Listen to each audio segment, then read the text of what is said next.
Worry about your own game. I'm only there to keep you busy. Oh, there's plenty to keep the Giants busy. This is Tim with New York Giants Trade Talk, powered by Online Big Blue LLC. Want to talk about Tre Herndon, the big signing for the New York Giants at the cornerback position. Want to talk about Evan Neal. I want to talk about all of the breakthrough Giants coming through in 2024. I was on Twitter yesterday, and I was only on Twitter because I was answering some DMs, because I try to stay off Twitter when it comes to Giant related content right now, because it's just the idiocy and the overhype machine is just working overtime.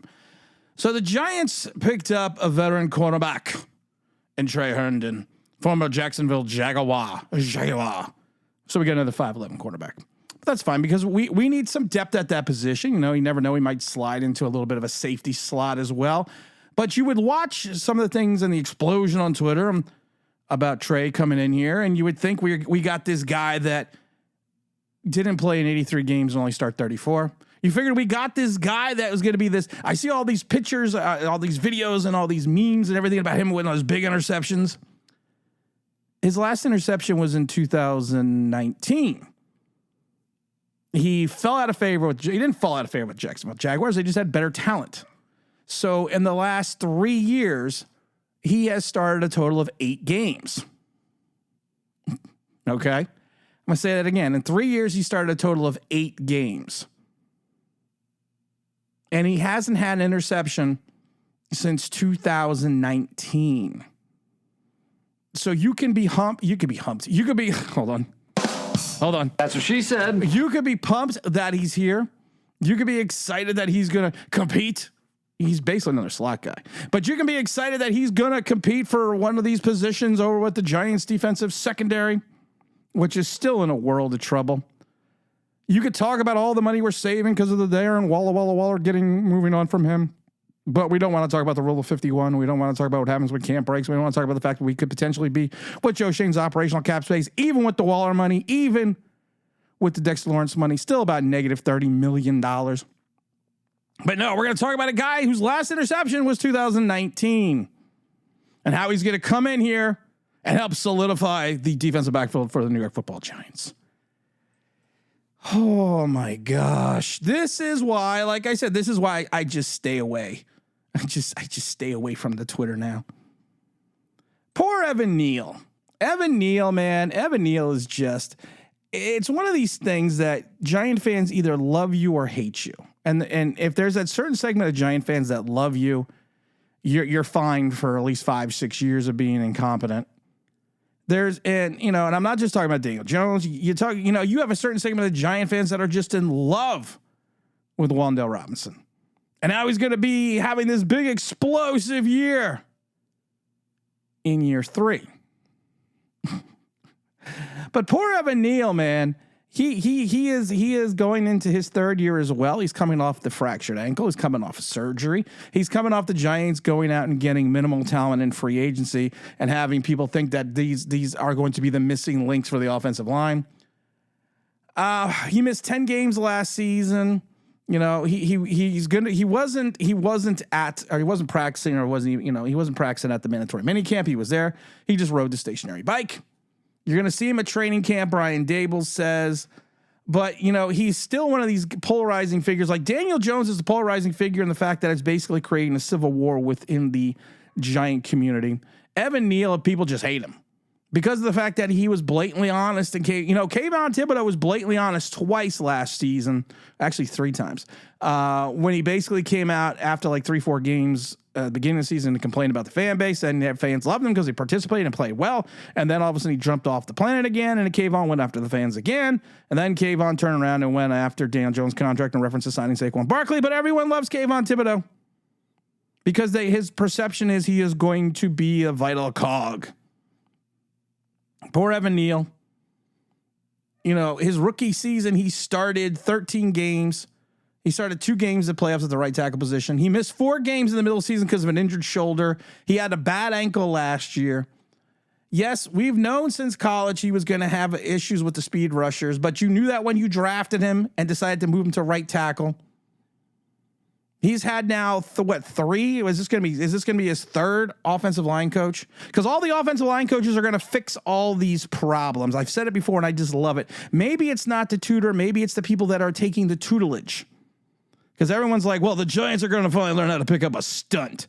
You don't think that Bobby Johnson or Mark Colombo and anyone before us taught the Giants how to pick up a stunt or showed the Giants offensive lineman what a stunt was?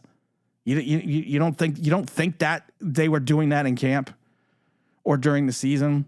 That's really your thought process. So poor Evan Neal, he's going to have competition in camp, and then we had the Raider come out and say, "Well, I would rather play the right guard position, but hell, if I have to play tackle, I'll play tackle." Evan Neal deserves a shot. Evan Neal deserves an opportunity to continue his career at right tackle. He's got the talent. He's got the physicality. He just needs to find himself. What happened if we decided to get rid of Andrew Thomas after the first year and a half? People forget about that because Andrew Thomas has solidified himself as one of the best left tackles in all of football. Remember when everyone wanted Chase Young? But what happens if we would have abandoned him after a year and a half? Evan Neal is coming off the injuries, the two injuries, just like Andrew Thomas did. It's difficult to play with a broken ankle, and that required surgery. I don't think it was a broken ankle, but it was an ankle that required surgery. And I find it funny that the Giants rolled him out there at times. They rolled him out there to play. So were they thinking of the best interest of the organization, or were they thinking of the best interest of Evan Neal? It's one of those things that I think that if Evan Neal comes back and figures out, and I think a lot of it's also confidence. Confidence leads and tends to make you play better, even if you don't have the talent at times to play above a level. Confidence in yourself, confidence in your ability, gaining that confidence he had back in college, and having an understanding that you will have the ability to play well. And he's talked about it before. He talked about it to Evan Neal before. I could have 43 plays in a game. 3 of them can be bad, but nobody wants to talk about the other 40. They want to focus and fixate on the 3. I've seen also on Twitter where people are like, well, this Evan Neal at right tackle, if it's a failure, could destroy Brian Daboll. No.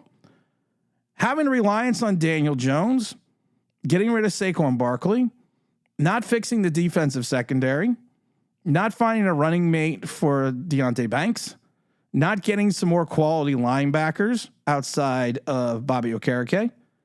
You could say McFadden as well, but like I said, I'd like to see a little bit more of a body of work from McFadden before you could say that. Not understanding exactly what you have at the tight end position, and going into year 3 of a similar style offense that Jason Garrett and Joe Judge ran. So technically, we're basically running the same offense for the last 5 years.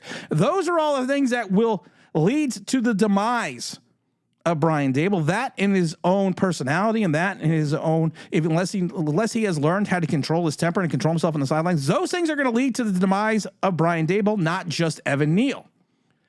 We as Giant fans, and I shouldn't paint with a broad brush, like to take the simplistic approach sometimes to football. We'll sit there and point and say, okay, this is the one reason, and this is the one reason only, that the Giants season will be a disaster. If Evan Neal plays,